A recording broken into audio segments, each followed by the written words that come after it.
Assalamualaikum warahmatullahi wabarakatuh. Perkenalkan, nama saya Sylvia Ocha Ananita. Saya dari kelompok 6, pengantar ilmu pendidikan. Sebelum saya dan teman-teman menjelaskan materi, izinkan saya untuk memperkenalkan anggota kelompok kami. Yang pertama, perkenalkan Rizky Prihartati. Yang kedua, Teddy Aprizal. Yang ketiga, saya sendiri Sylvia Ocha Anandita.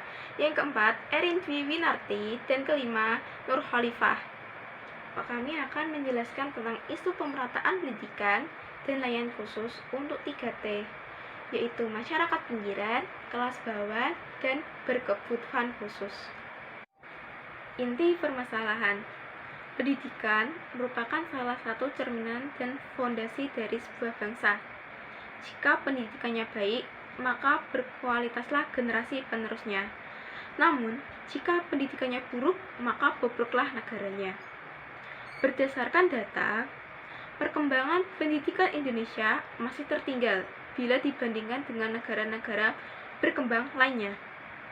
Menurut Education for All Global Monitoring Report 2011 yang dikeluarkan oleh UNESCO, setiap tahun dan berisi hasil pemantauan pendidikan dunia dari 127 negara, Education Development Index atau EDI, Indonesia berada pada posisi ke-69.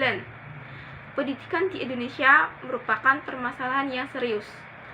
Hal ini dikarenakan banyaknya daerah-daerah dan pulau-pulau yang kurang terpantau oleh pemerintah.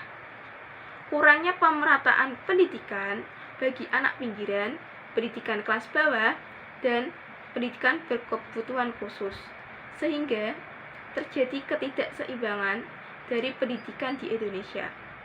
Definisi permasalahan-permasalahan. Penetapan yang dilakukan pemerintah ini diharapkan agar terjadi pemerataan pendidikan di Indonesia. Padahal pendidikan merupakan faktor utama dalam membangun karakter bangsa dan faktor untuk menggerakkan perekonomian suatu bangsa. Maka dari itu, diperlukan pemerataan pendidikan di setiap wilayah 3T, terdepan, terluar, dan tertinggal. Yang dimaksud dengan daerah tertinggal adalah daerah kabupaten yang masyarakat serta wilayahnya relatif kurang berkembang dibandingkan daerah lain dalam skala nasional. Program pemerataan pendidikan dengan cara 3T inilah diharapkan mampu menjadikan pemerataan pendidikan di seluruh wilayah Indonesia. Pendidikan bagi anak pinggiran salah satu permasalahan pendidikan di Indonesia. Banyaknya anak-anak pinggiran yang tidak melanjutkan pendidikan dikarenakan kurangnya tenaga pengajar di daerah tertinggal. Banyak lembaga atau komunitas peduli pendidikan membuat kegiatan yang diharapkan dapat membantu pemerintah dalam meringankan masalah pendidikan di wilayah-wilayah tertentu. Pendidikan untuk anak-anak berkebutuhan khusus bagi yang dilayani lewat pendidikan khusus dan pendidikan layanan khusus masih minim.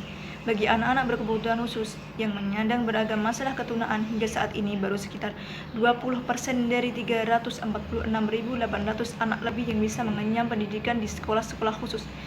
Pendidikan tidak boleh diskriminatif terhadap siapapun. Pendidikan yang sama dan berkualitas meski bisa dinikmati semua anak. Untuk tahun depan, salah satu bentuk pendidikan tidak diskriminatif itu adalah memperbaiki layanan pendidikan bagi anak-anak yang berada di lembaga tahanan masyarakat. Pembelajaran bagi anak-anak berkebutuhan khusus ditekankan pada penguasaan keterampilan-keterampilan dan penguasaan teknologi informasi dan komunikasi. Upaya tersebut sebagai langkah untuk meningkatkan kompetensi anak-anak berkebutuhan khusus untuk bisa mandiri dengan mengembangkan potensi yang mereka miliki. Terdapat 5 efek yang ditimbulkan dari tidak meratanya pendidikan di Indonesia, khususnya untuk wilayah 3T, masyarakat kelas bawah, serta anak berkebutuhan khusus. Yang pertama, kualitas pendidikan Indonesia semakin turun dari tahun ke tahun. Yang kedua, banyak siswa putus sekolah karena pembiayaan. Meskipun pemerintah telah mencadangkan dana bantuan, namun seringkali dana bantuan ini justru salah sasaran. Yang ketiga, banyak siswa putus sekolah karena kurangnya fasilitas dan prasarana pendukung. Hal ini biasanya dirasakan oleh para siswa yang tinggal di daerah 3T di Indonesia. Kemudian yang keempat, kecemburuan sosial oleh anak-anak berkebutuhan khusus dikarenakan seringkali mereka mengalami penolakan di sekolah umum. Dan sayangnya, kurangnya sekolah untuk anak berkebutuhan khusus di daerah tersebut juga membuat anak-anak berkebutuhan khusus ini seringkali diabaikan oleh masyarakat. Kemudian yang kelima, generasi milenial atau generasi muda akan sangat kesulitan untuk bersaing di tengah kemajuan teknologi yang sekarang, di mana kita telah memasuki revolusi industri, di mana kita telah memasuki revolusi industri 4.0. Solusi pemerataan pendidikan dan layanan khusus untuk 3T masyarakat pinggiran kelas bawah dan berkebutuhan khusus. 1. Pembangunan infrastruktur atau gedung sekolah secara merata.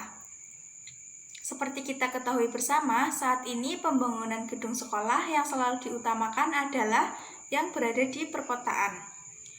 Bangunan gedung sekolah yang lama dilakukan rehabilitasi sehingga menelan biaya yang besar. Daripada biaya tersebut digunakan untuk membiayai program rehabilitasi gedung yang sudah ada sebelumnya, alangkah bijaknya kalau dimanfaatkan atau dialihkan untuk pembangunan gedung sekolah yang belum ada di setiap penjuru pelosok daerah. 2. Peningkatan fasilitas infrastruktur akses menuju ke sekolah. Saat ini masih banyak kita jumpai anak-anak yang pergi ke sekolah harus melewati berbagai medan jalan yang berbahaya bagi mereka. 3. Pemenuhan kebutuhan guru di berbagai pelosok daerah. Guru merupakan elemen penting dalam dunia pendidikan. Tanpa adanya guru yang berkualitas, maka mustahil seorang anak dapat terdidik dengan baik.